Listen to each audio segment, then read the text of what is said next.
Ladies and gentlemen, welcome to the graduation ceremony for the graduates of the Faculties of Arts and International Business and Politics. In a few minutes, the graduation ceremony will commence. The procession of dais and staff parties will enter.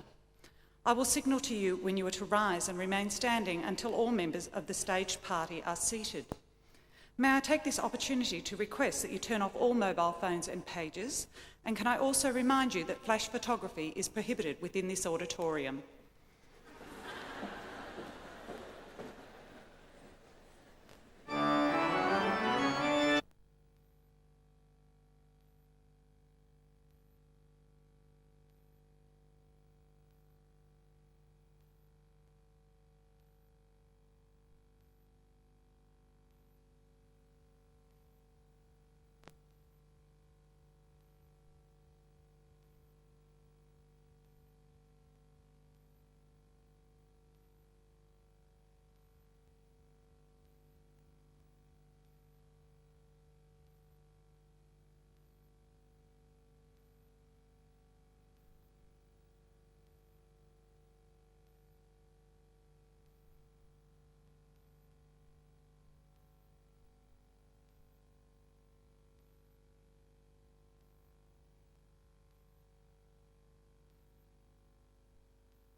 Ladies and gentlemen, the Deputy Chancellor, Mr. Henry Smurden, will now address us.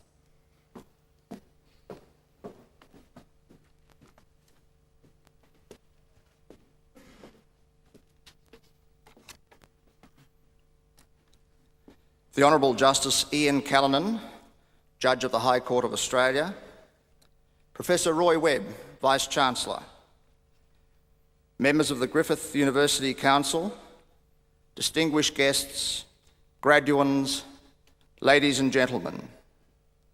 On behalf of the Council of the University, I am pleased to extend a very warm welcome to everyone present for this graduation ceremony. It is the custom for Griffith University and its guests to gather and celebrate the conferral of academic awards on its graduates. This occasion holds special significance for our graduates. This evening, in the presence of family, friends, and the entire university community, your dedication and hard work are recognised and rewarded. I would like to extend a very special welcome to the Honourable Justice Ian Callanan, Judge of the High Court of Australia, who will address us later this afternoon. I personally am very proud to be associated with Griffith, a progressive university renowned for its innovative and interdisciplinary approach to higher education. The breadth and diversity of its teaching and research covers the full spectrum of human endeavour. Our students graduating today from the faculties of Arts and of International Business and Politics will, I am sure, make valuable contributions professionally and to the community as a whole. Griffith is widely recognised for its commitment to equity and access and to community service.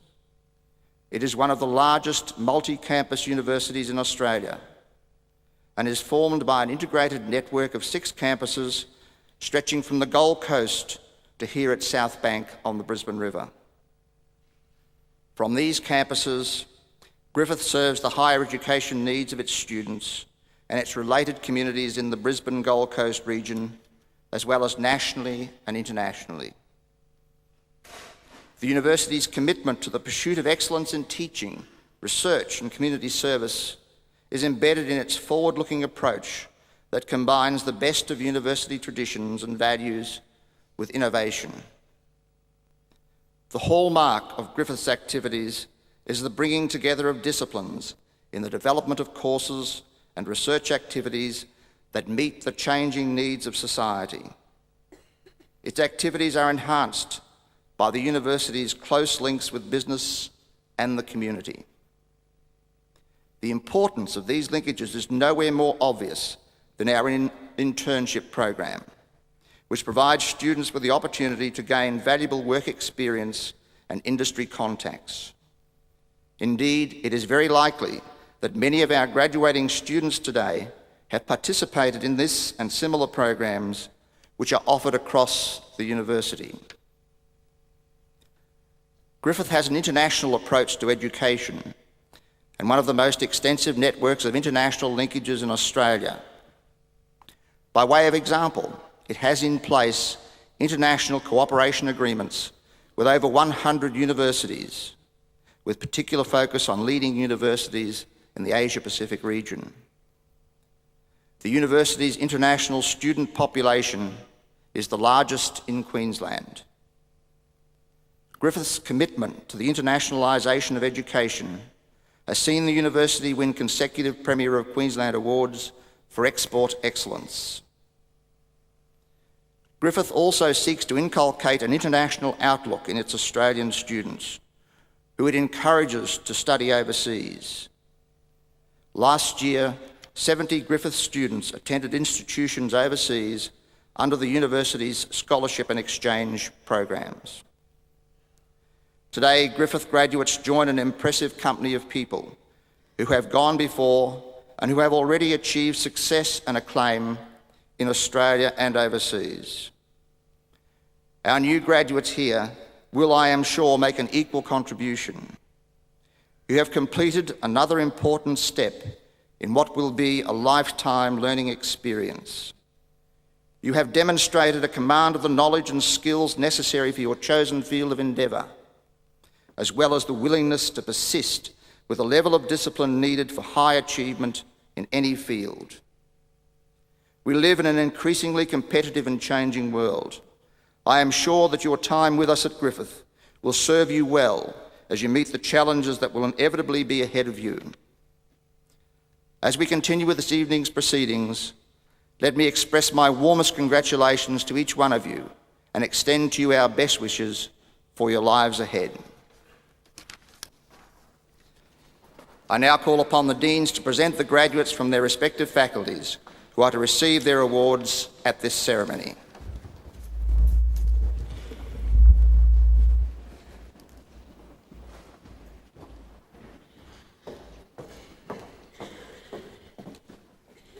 Deputy Chancellor, Professor David Moss, Dean of the Faculty of Arts.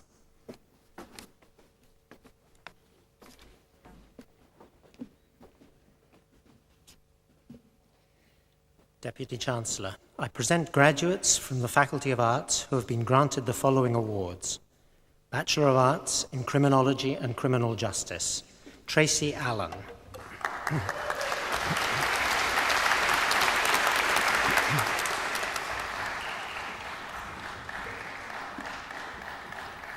Julie Andreoli.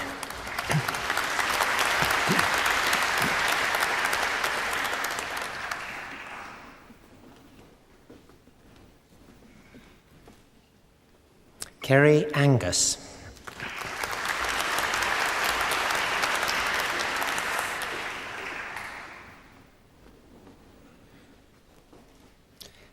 Marcus Armour.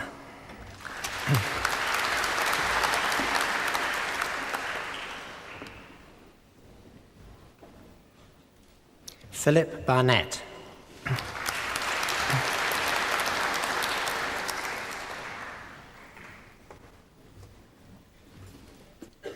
Nikki Bollard-Vagelas.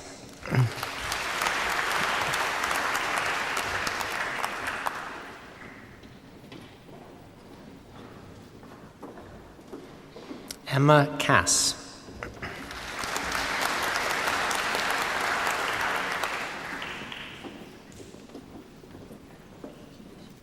Peter Clark.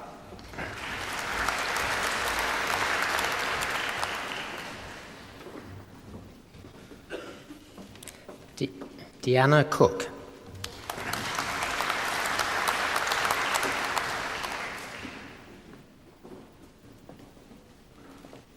Melissa Crean.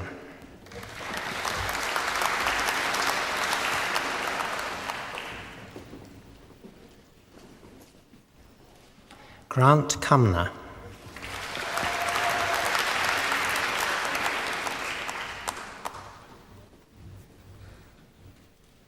Gemma Denton.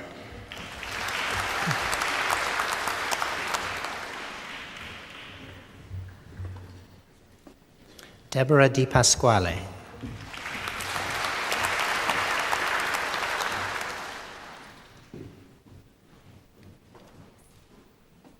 Rebecca Godel.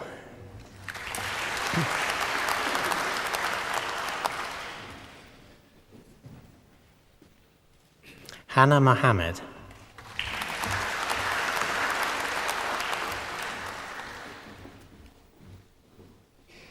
Jacqueline O'Brien.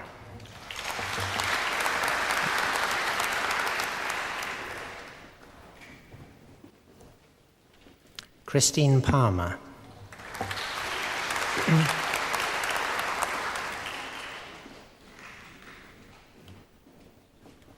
Marlene Prenzler.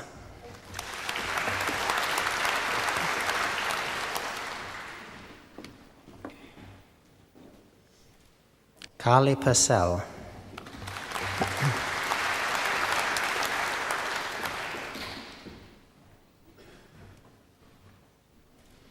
Emma Riley.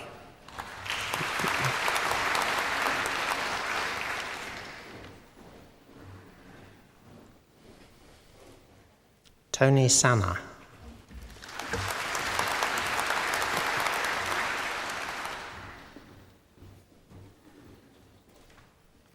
Timothy Skur.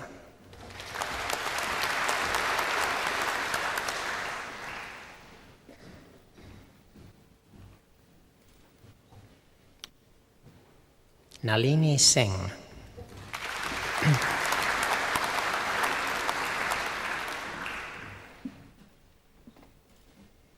Richard Tatt.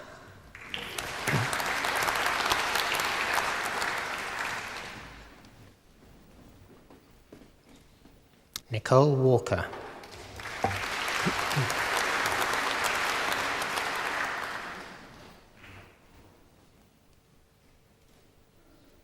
Amanda Wilson.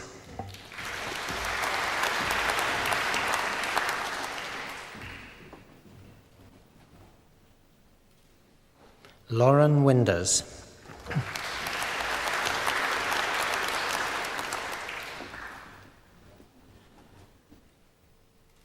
Angela Yan.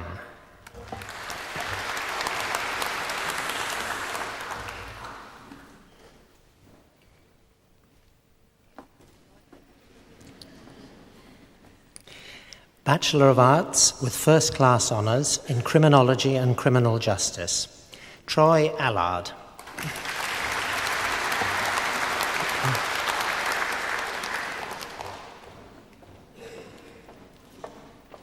Emma McDonough.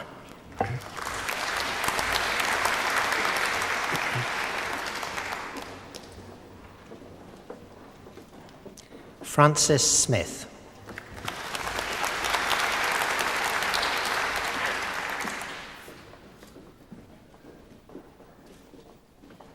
Bachelor of Arts in Criminology and Criminal Justice with second-class honours, Division A, Bronwyn Green.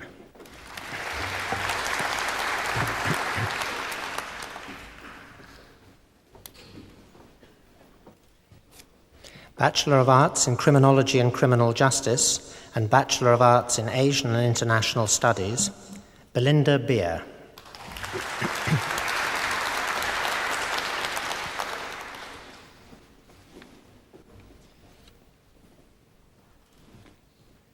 Michael Keeley.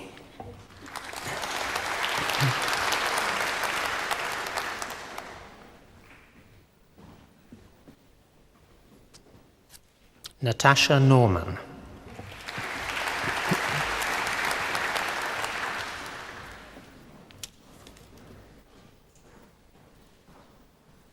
Bachelor of Behavioural Science and Bachelor of Arts in Criminology and Criminal Justice. Deputy Chancellor, the next graduate has been awarded the Criminology and Criminal Justice Medal for 2000 for the most outstanding academic achievement in a bachelor's degree. Deborah Andrews.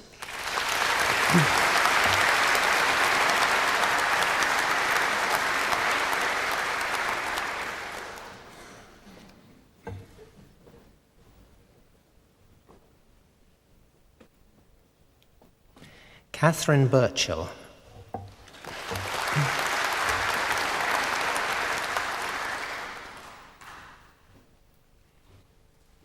Danny Chen.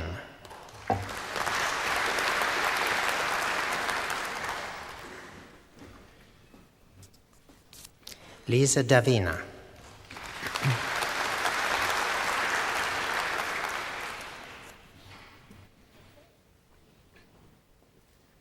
Bonnie Guilfoyle.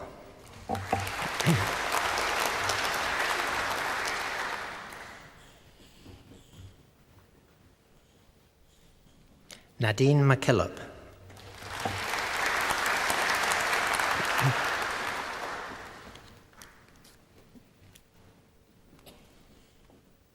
Gabrielle Payne.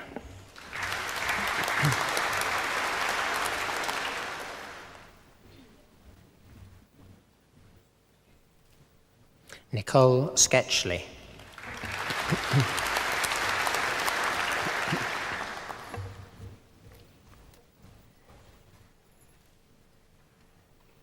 Bachelor of Communication, Rosalind Alcazar.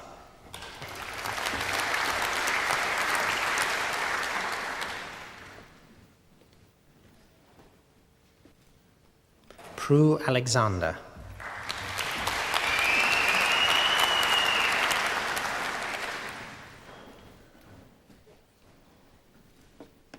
Michael Bancroft.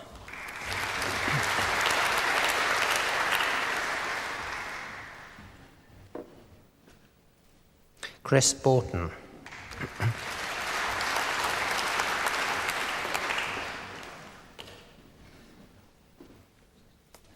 Tamora Brooks.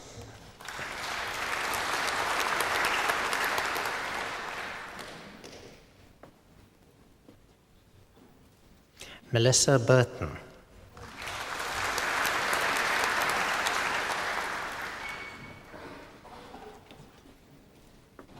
Renee Cayley.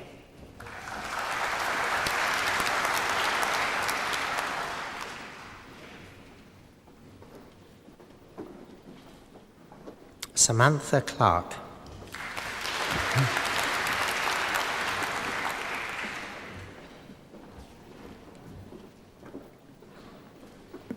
Callum Cox.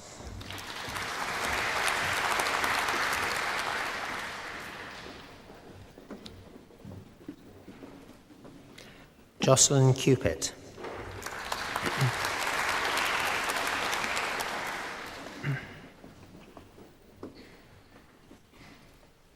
Lina Elafifi.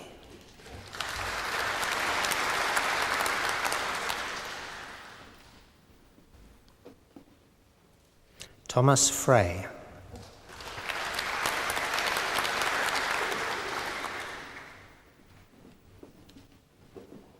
Jarrett Garn.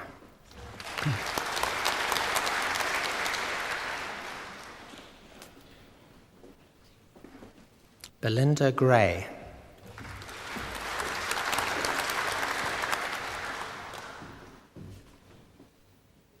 Jason Hernandez.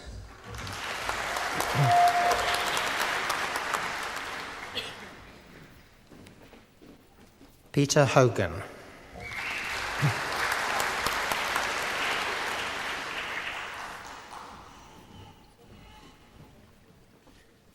Melinda Hubbard.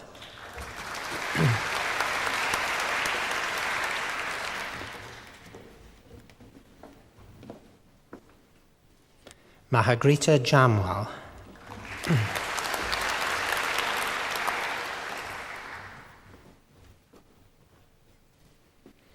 Emily Kaiser.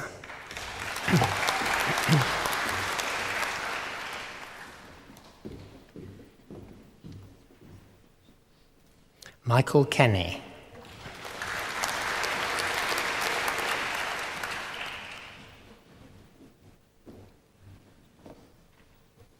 Sasha Kenny.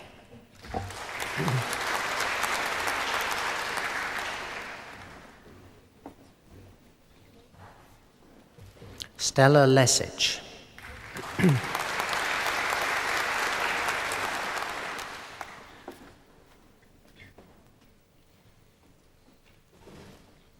Danica Lister.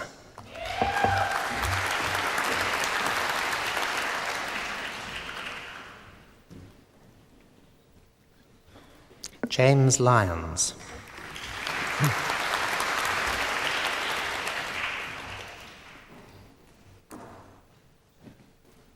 Deputy Chancellor, the next graduate has been awarded the Communication Medal for 2000 for the most outstanding academic achievement in a bachelor's degree.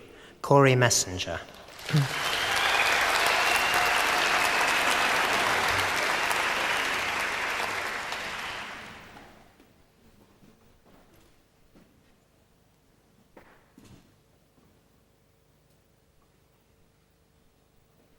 Nardina Penisi.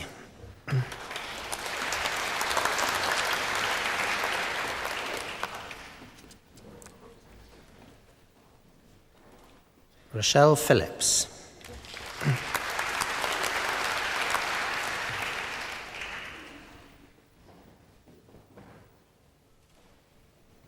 Claire Power.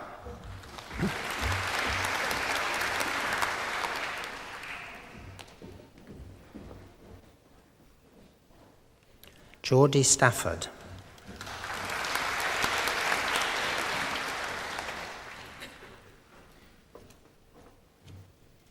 Julia Suddle.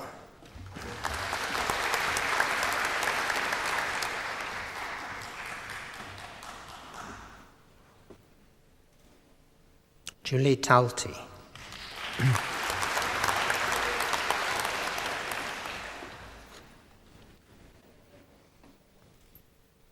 Susan Vernon.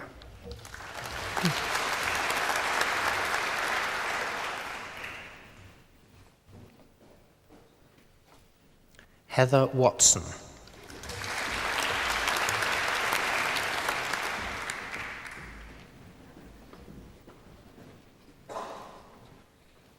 Stephanie West.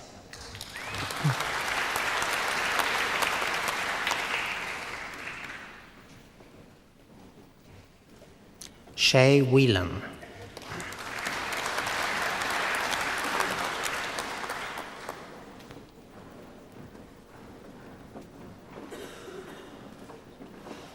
James Wilson.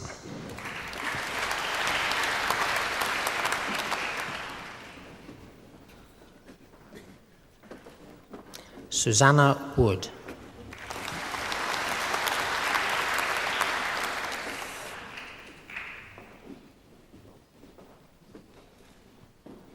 Master of Arts in Criminology and Criminal Justice, Catherine Boorman.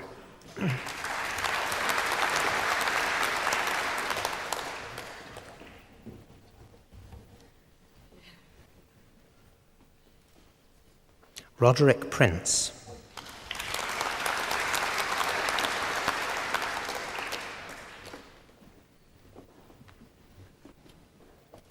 Sophie Tomlin.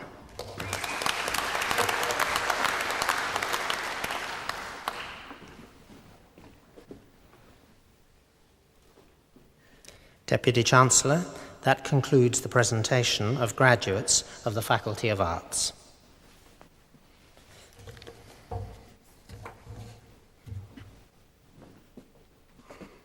Deputy Chancellor, Professor Robert Elson, Acting Dean of the Faculty of International Business and Politics.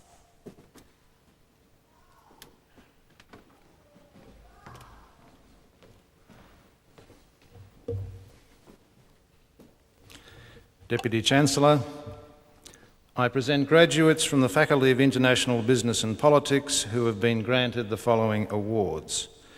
Bachelor of Arts in Asian and International Studies, Adrian Bond.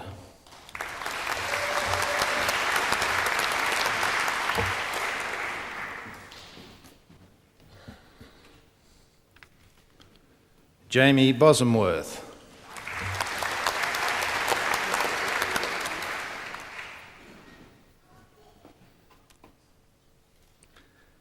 Kate Bowman.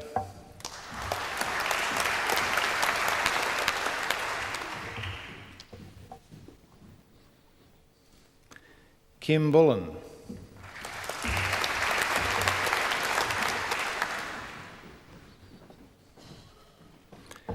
Katie Evans.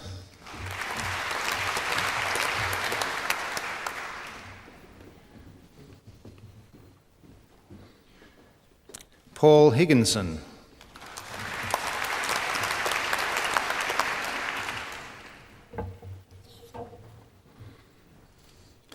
Ji-Young Lee.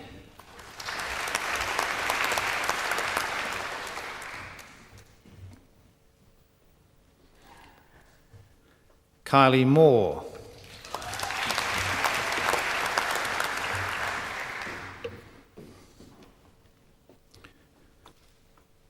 Diane Morrison.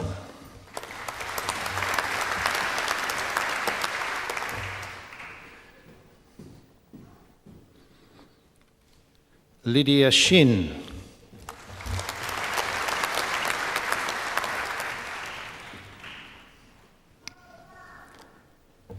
Christopher Wheeler.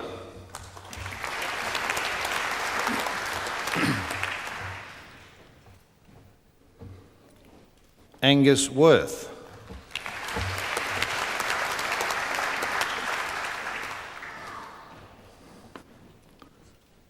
Anthony Young.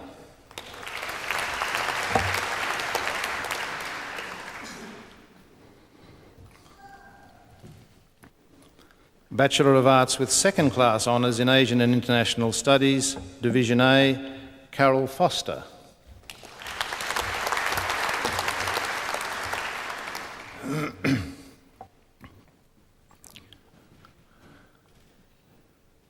Daniel Ringway.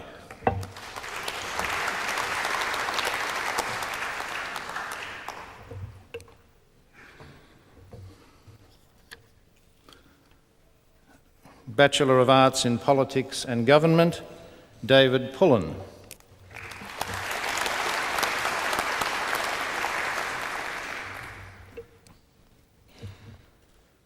Deputy Chancellor, the next graduate has been awarded the Politics and Government Medal for 2000 for the most outstanding academic achievement in a bachelor's degree. Maura Thompson.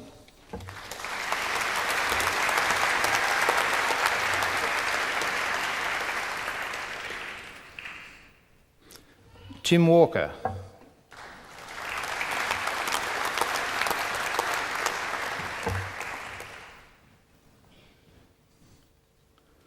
Francesca Yara.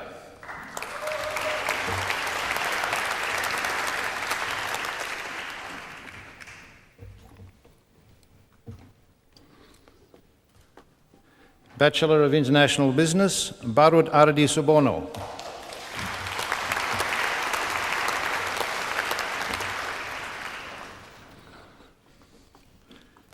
Pedro Bezadpour.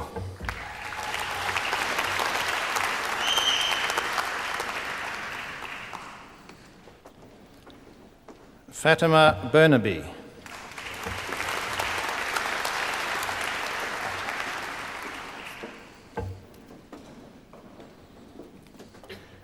Kelly Bodie.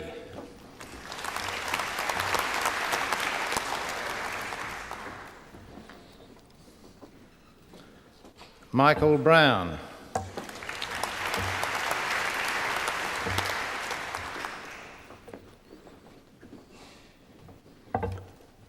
Michelle Burns.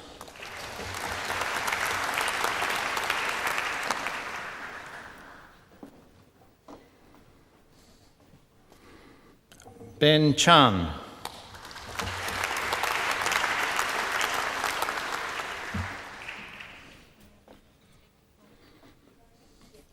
Angela Jung.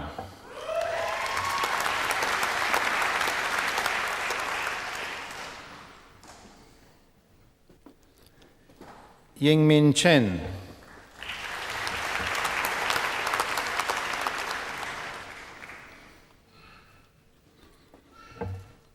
Andy Chung.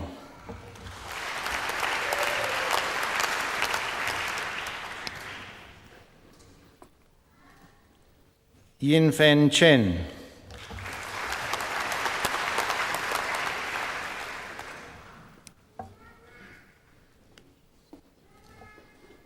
Emma Cockcroft.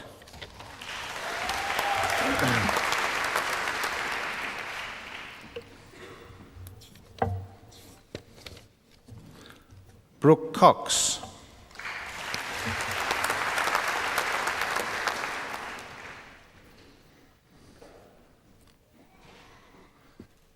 Kathy Dung.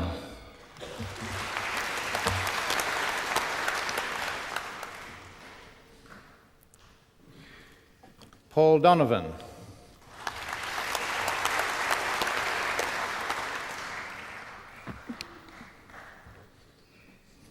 Diane Dunham.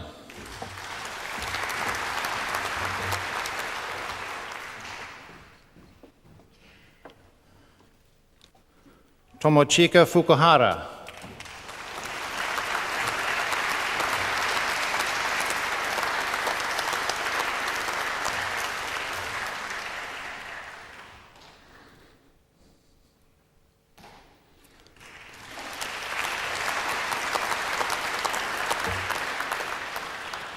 Scott Hale.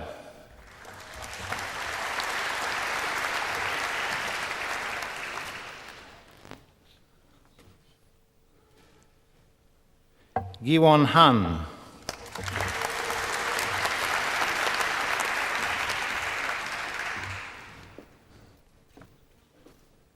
Kelly Harrison.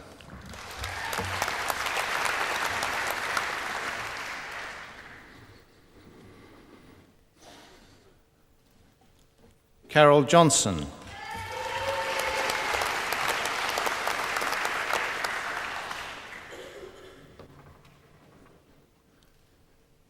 Jiaxi Gao.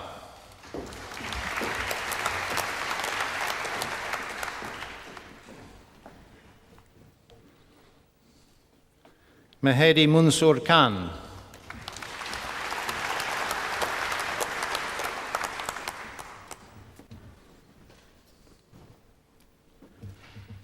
Jason Kim.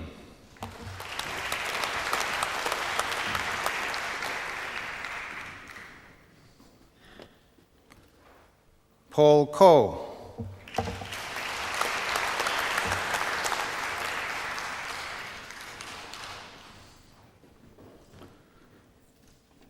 Anastasia Krallis.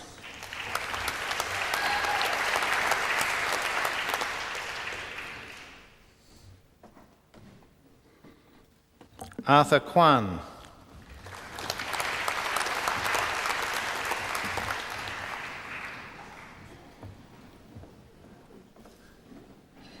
Keed Lawson.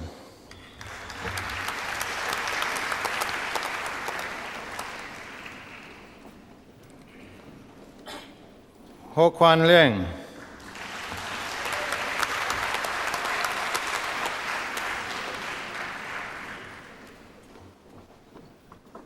Jamie Lin.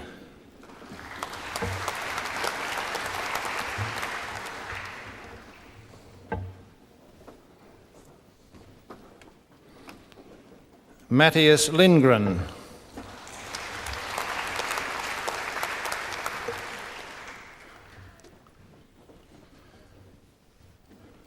Brian Liu.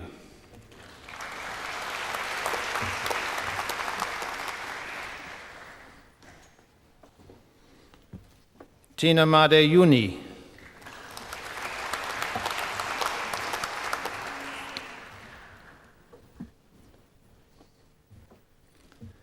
Yvette McEwen.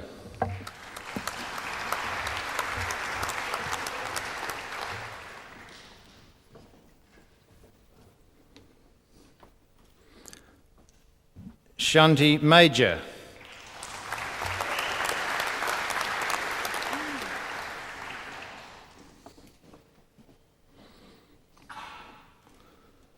Nan Nguyen.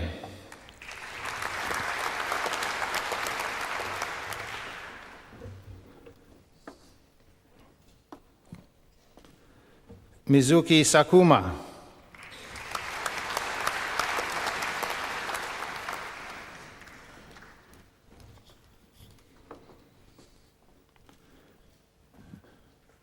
Jungyen Song.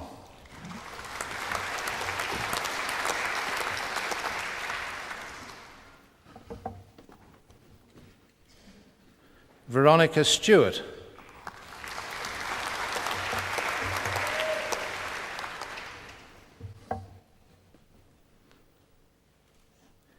Yeni Sumantri.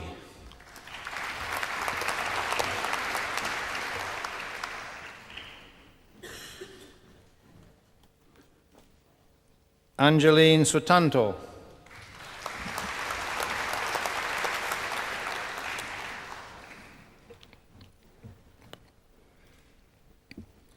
Cheryl Lee Thorne.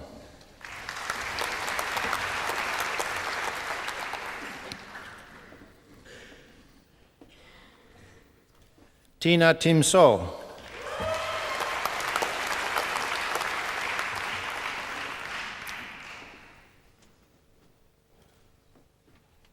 Ernest Chong.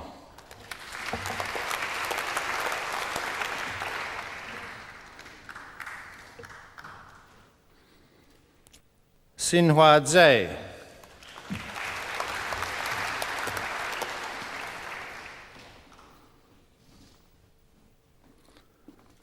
Lingyuan Zui.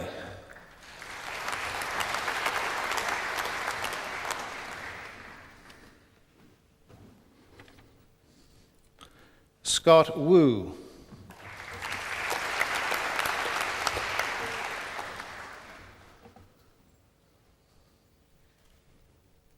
Yuki Yamashita.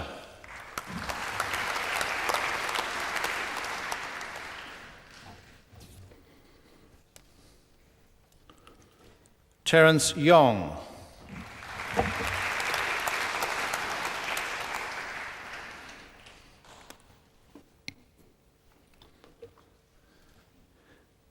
Bachelor of International Business with third-class honours, Ainsley Reffold.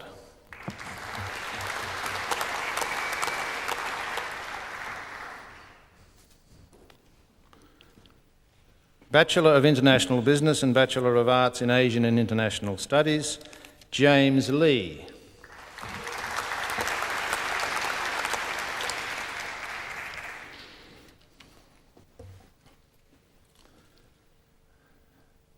Bachelor of International Business and Bachelor of Commerce, Christian Aguirre.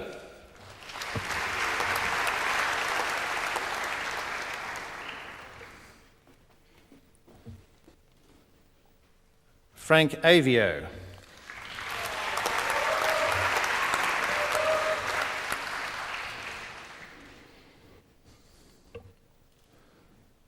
Kirsty Blair.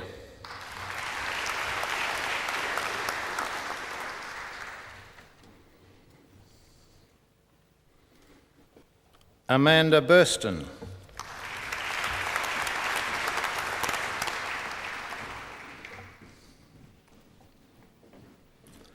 Jackie Chapman.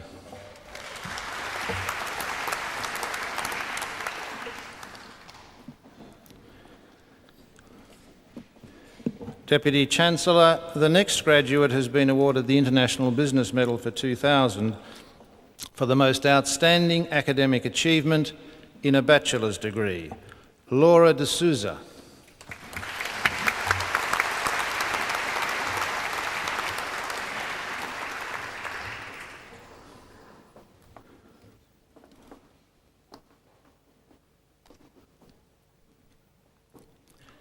Sharon Kennedy.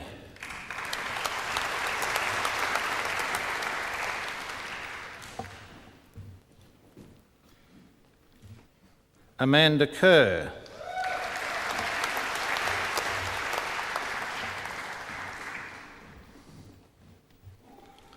Navnail Krishna.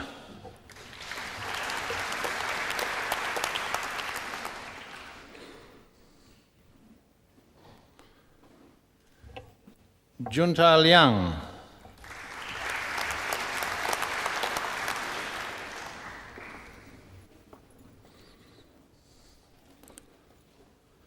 Misa Matsuyama.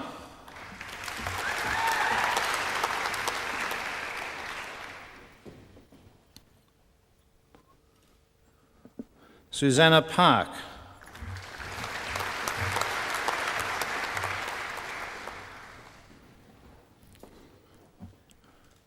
Bradley Pye.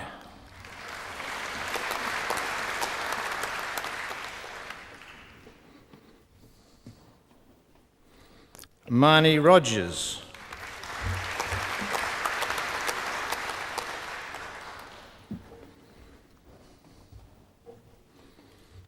Vivienne Sue.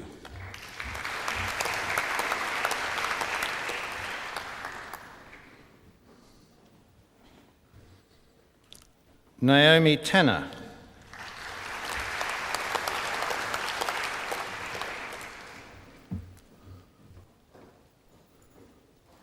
Vulat Selios.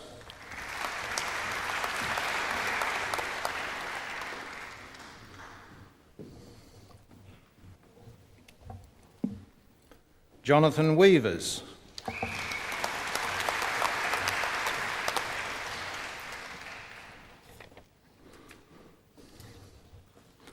Sally-Ann White.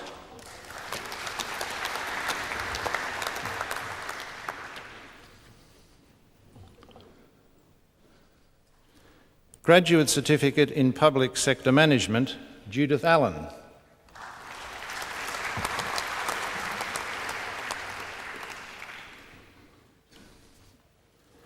Graduate Diploma of Procurement Management, Alan Flenley.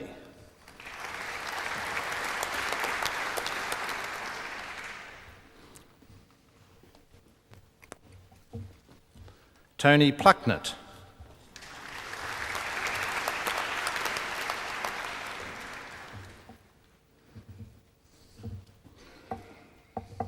Master of Arts in International Studies, Wenyi Zhang.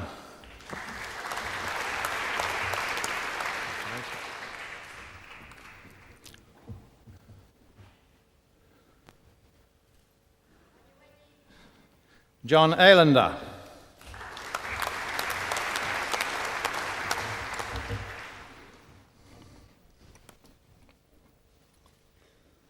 Master of Applied Economics with Honours, Margaret Hunn.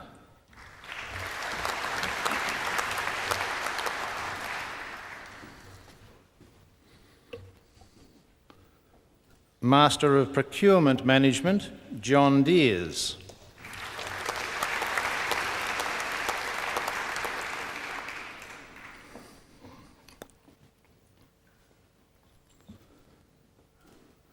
Master of Public Sector Management, Jane Busker.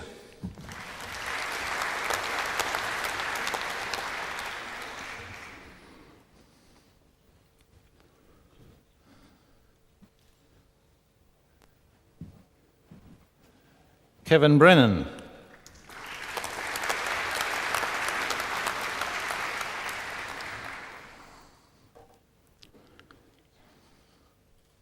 Michael Ford.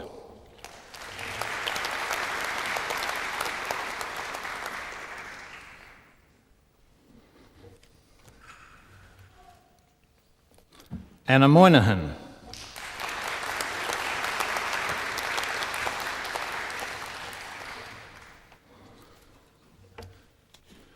Chancellor, that concludes the presentation of graduates from the Faculty of International Business and Politics.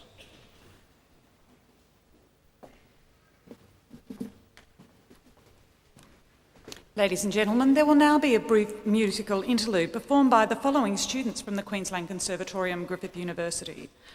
The band name is Bonafide and their members are Mark Ham on vocals and trombone, David Spicer on piano, Lee Matthews on bass and David Cotgreave on drums.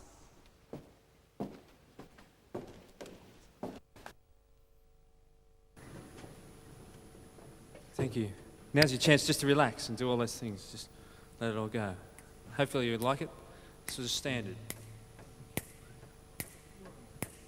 called Blue Bossa.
Thank you. We'd like to do a beautiful old standard, and this time I'll have a bit of a yodel.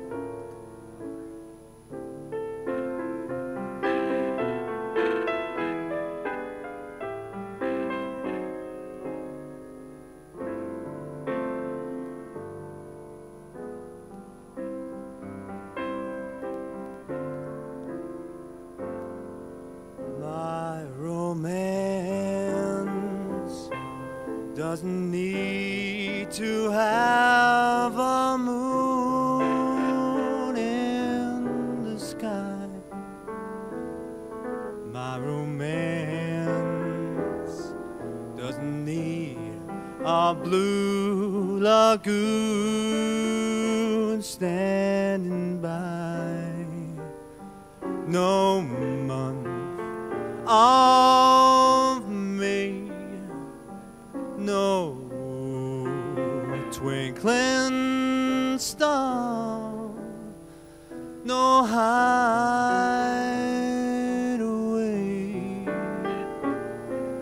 no soft, sweet guitar. My romance doesn't need a castle rising in Spain, nor a dance to the constantly surprising refrain. Wide awake, I can make my most fantastic dreams come true. My romance doesn't need a thing but you. Finally,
my romance doesn't need to have a moon in the sky.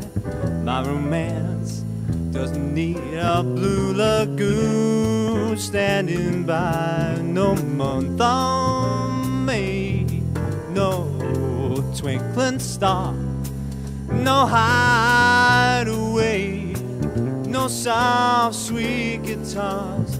My romance doesn't need to have that castle in Spain, nor a dance to that that constantly surprise and refrain. Wide awake, I can make my most fantastic dreams come true. My romance doesn't need a thing but you. My romance doesn't need a thing but you.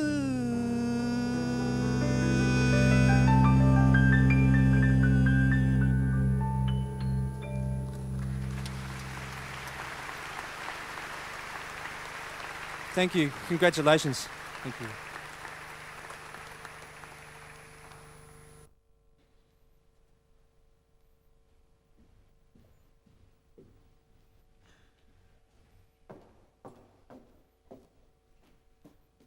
Deputy Chancellor, Professor Dennis Lincoln, Deputy Vice-Chancellor Research, will now present a candidate for the award of Doctor of Philosophy.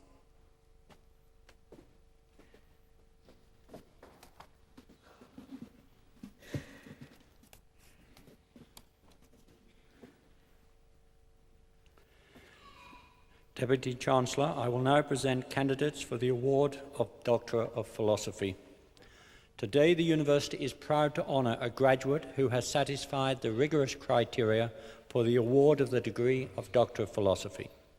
Deputy Chancellor, the following graduate has been granted the degree of Doctor of Philosophy taken in the Faculty of International Business and Politics. Dr. Hay investigated the relationship between propaganda and art by concentrating on the texts of the great 8 model works of China. Deputy Chancellor, I present Dr. Trevor Hay.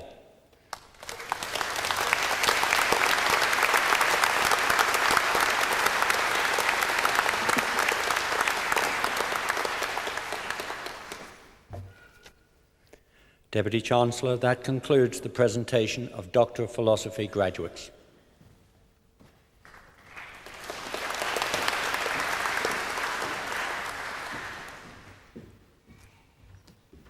I now call upon the Vice-Chancellor, Professor Roy Webb, to introduce our guest speaker for this afternoon.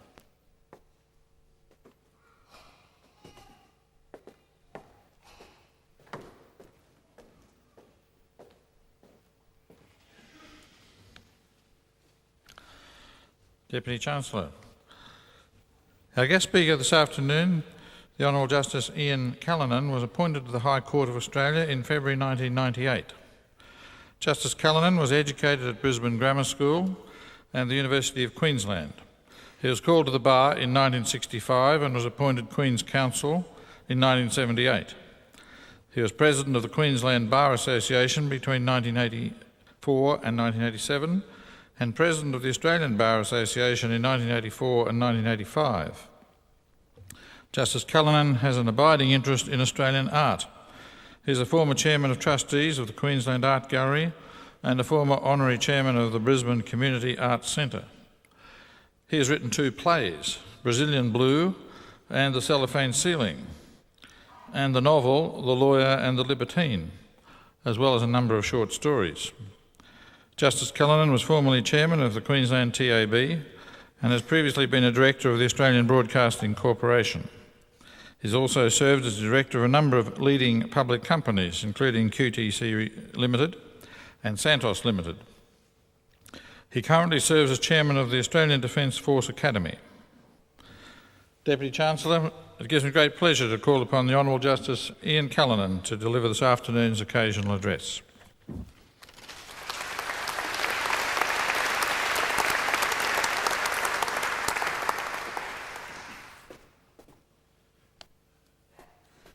Vice-Chancellor, Deputy Vice-Chancellor, ladies and gentlemen, I ask you to reflect on some matters which this year, indeed this month, are of significance to all Australians and to this university in particular.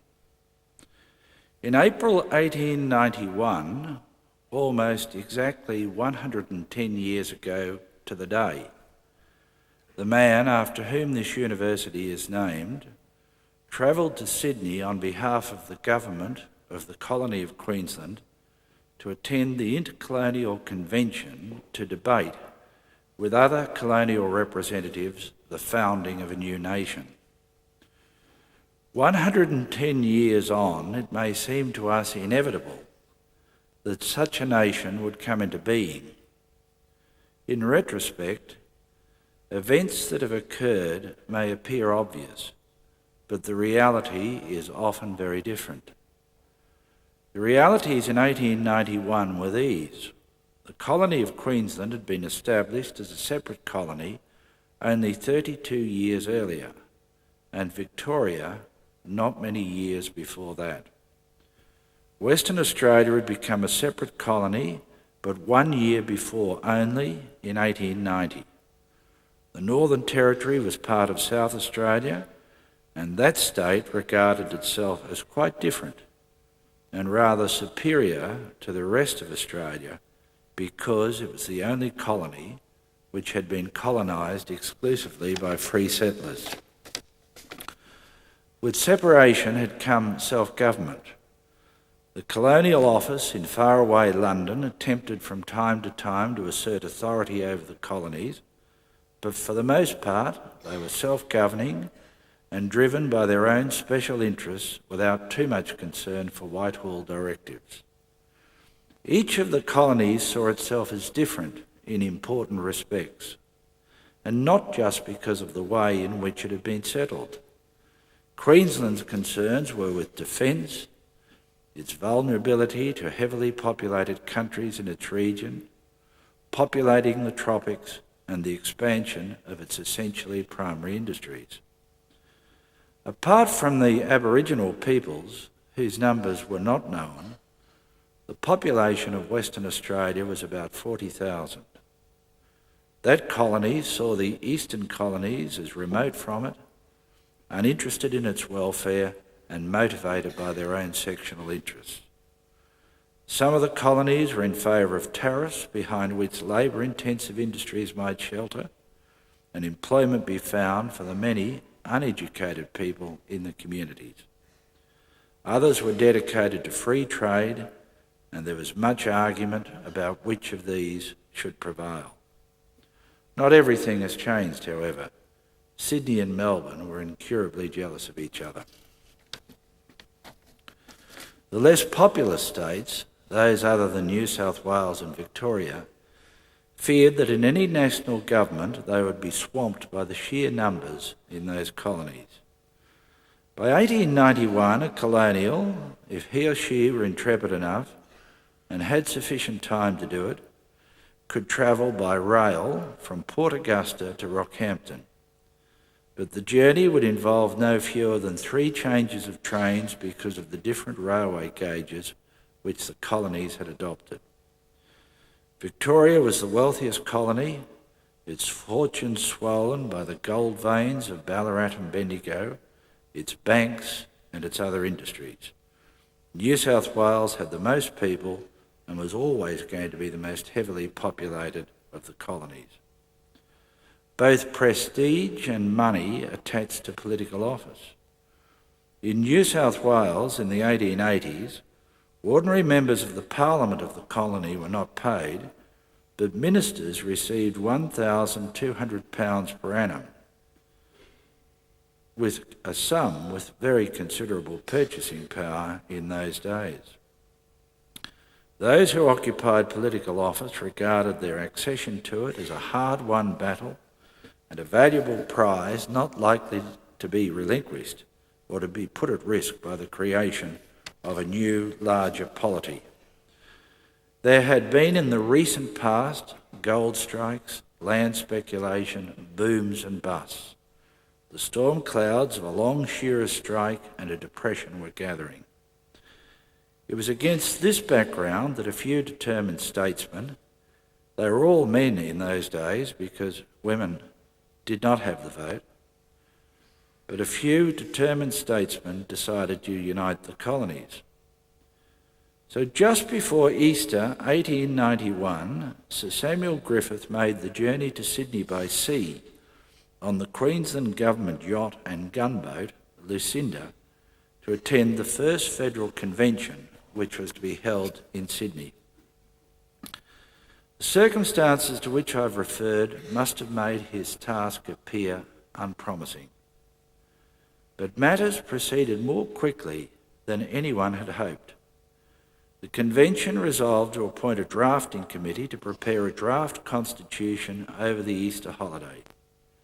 Sir Samuel Griffith, with other members of the committee, boarded the Lucinda, which then sailed to the Hawkesbury River, over whose waters she was to cruise for the next 3 days. During that time, Sir Samuel Griffith and those other members of the drafting committee who had not succumbed to seasickness agreed upon a document which was largely the creation of Sir Samuel Griffith. They, and he in particular, were remarkable people. Their work was intense and concentrated. They undertook it in the smoking room of the Lucinda, a small timbered room with intricately decorated glass panels in a transitional Victorian Art Nouveau style, a replica of which you may now see and which I commend to you on the second floor of the Supreme Court in George Street in this city. By the time the draftsmen came ashore on Easter Sunday, they had a document which was very much in the form that the Constitution was to take, and which was to meet the approval of those eligible to vote at the referenda which were held in the various colonies after another convention some about 9 years later. The acceptance by the people of the various colonies of the Constitution was not the end of the matter. And indeed, acceptance was, in some of them, a close-run thing. If you look at the voting pattern in Western Australia, which was the last of the colonies to endorse the Constitution, you will see that but for the immigration into that colony of a large number of gold seekers from the east following its discovery in Kalgoorlie and Coolgardie, it is unlikely that Western Australia would have agreed to join the Federation. It still remained for the colonies to persuade the imperial government that they should be permitted to federate as a new self-governing dominion within the empire. This was not an easy task, but ultimately they succeeded in that too. Those who were responsible for the federation were very proud, and were right to be proud that the new nation in 1901 had been created without rancour, bloodshed, war or insurrection. They wished for the legitimacy of the Constitution as an enactment of the Imperial Parliament, and that was what they obtained. It is now accepted that the Constitution owes its legitimacy to the will of the Australian people, and that it may only be changed by the will of the people voting in the majorities of people and the states in a referendum for which Section 128 of it makes provision. Some today criticise the Constitution, but it has proved to be a remarkably durable document for the government of a nation. The people have on many occasions demonstrated their caution about changing it by rejecting at referenda the numerous proposals that have been made for amending it. This is, as you all know, the centenary of the new Australian nation. Perhaps I'm mistaken in thinking, I hope I am, that the significance of the events being commemorated on this centenary have been a little underrated. Perhaps I'm doing no more than betraying my age when I speak about the Jubilee, the 50th anniversary of the founding of the nation, which occurred in 1951, and aspects of the many celebrations, cultural, educational and sporting, in some of which I participated during that year. 1951 has a particular resonance for me at this time for another reason. In that year there was a Jubilee interstate schoolboys cricket carnival which was part of the festivities. It took place in Adelaide. As a member of the Queensland team I had the great pleasure of meeting Sir Donald Bradman, who sadly is no longer with us. He was, of course, no mere cricketer. His reputation as an envoy of goodwill and good manners for Australia is unmatched. Perhaps we were a more innocent country in 1951. Some might say that we were a less informed people then. And of course, events which occurred only 50 years earlier were events relatively fresh in the minds of a large number of people who had been alive in 1901 and were still living in 1951.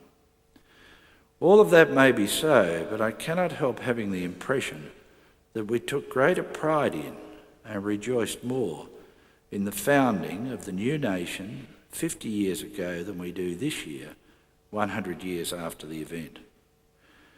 We should not be ashamed of the founding of the new nation. We should also be careful not to judge those people responsible for it by the standards of today. In 1901, the bulk of the population were in so many ways more enlightened and liberal than the population at the turn of the previous century. Civilization, one hopes, moves on. Our society today will be the subject of the judgment of its descendants 100 years hence. It would be as unfair for them to judge our standards by the standards of 2101 as it would be for us to judge the founders in 1901 by the standards of 2001. Not long after Sir Samuel Griffith participated in the convention in 1891, he was appointed Chief Justice of Queensland. He proved to be an outstanding jurist.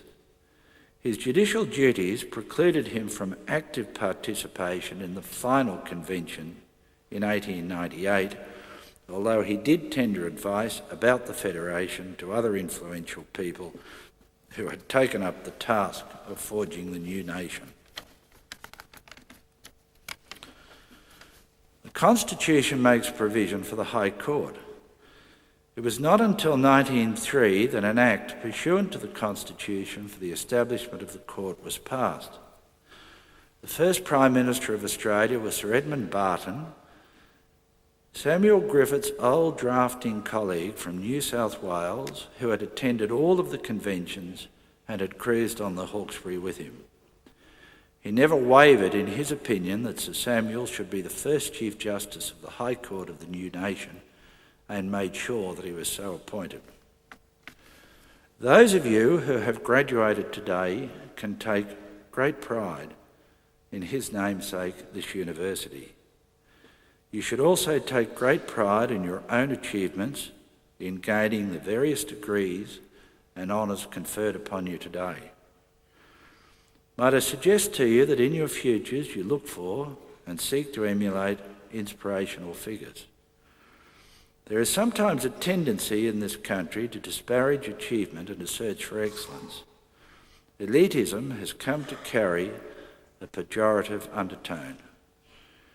To be elite in the sense of achieving good things, to strive to be better, and indeed to be better than those with whom you are competing, is not only in your own interests, but also in the interests of the community at large.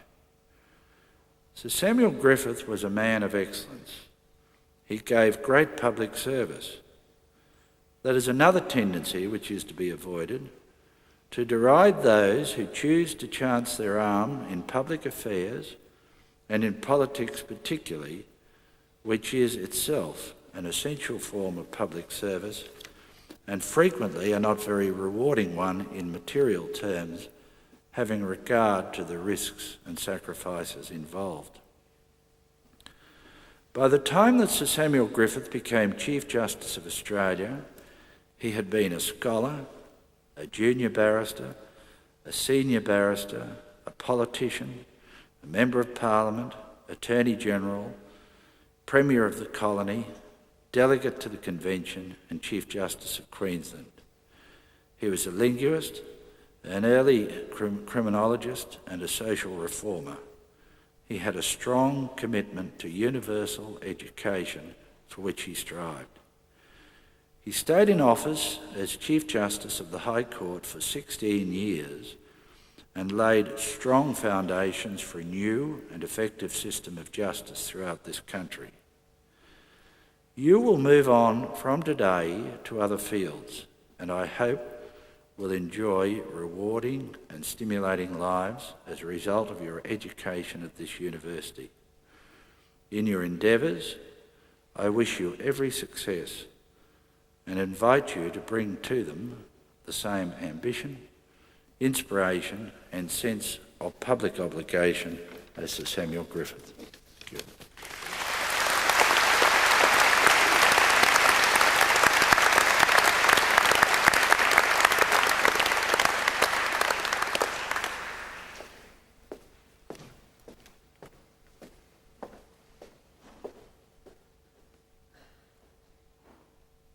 Deputy Chancellor, it's my pleasure on behalf of all of us here this afternoon to thank Justice Callanan for his excellent address to us in celebration of the great career of Sir Samuel Griffith. An earlier speaker in our series of graduations, the current Governor-General, remarked when he was receiving his honorary degree that in his opinion Sir Samuel Griffith was arguably the greatest Australian ever, which I think left a few people thinking around the audience because many had entered the hall wondering who Sir Samuel Griffith was. And we're gradually catching up on this. Amongst the well-known figures of Australian Federation, Sir Samuel Griffith seems to be sadly neglected even now. Well, Justice Callanan has done his bit, and an excellent bit at that, to set the record straight. Reminding us that Sir Samuel travelled in 1891 to Sydney in the government yacht Lucinda. When I arrived as as the Vice-Chancellor of Griffith, decorating the room was a lamp, one of the lamps that would have been lit either by oil or candle, I'm not sure, a lamp from the government yacht Lucinda, and a number of other memorabilia of the Lucinda are still available to be seen in Brisbane, but Griffith is the proud possessor of that memorabilia, as well as, of course, Sir Samuel's regalia as in relation to his imperial honours and also his various positions in Queensland. Useful to be reminded, I thought, ladies and gentlemen, that Western Australia at the time was only twice as big as Griffith these days, Griffith University, so we're dealing with interestingly smaller numbers at the time of Australian Federation. Justice Callanan has exhorted us all to seek to emulate inspirational figures and has drawn attention to the great Australian figure after whom this university is named. Ladies and gentlemen, join together again in thanking Justice Callanan for his address this afternoon.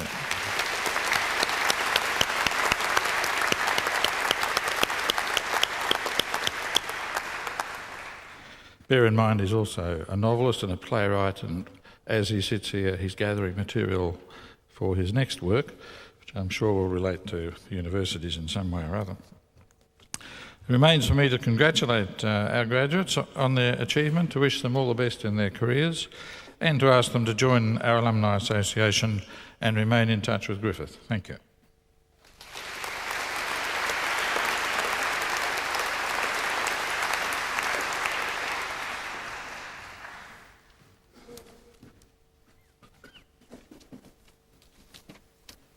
Ladies and gentlemen, the ceremony is now concluded. When the music begins, please rise and remain standing as the dais and staff procession along with the graduates retire.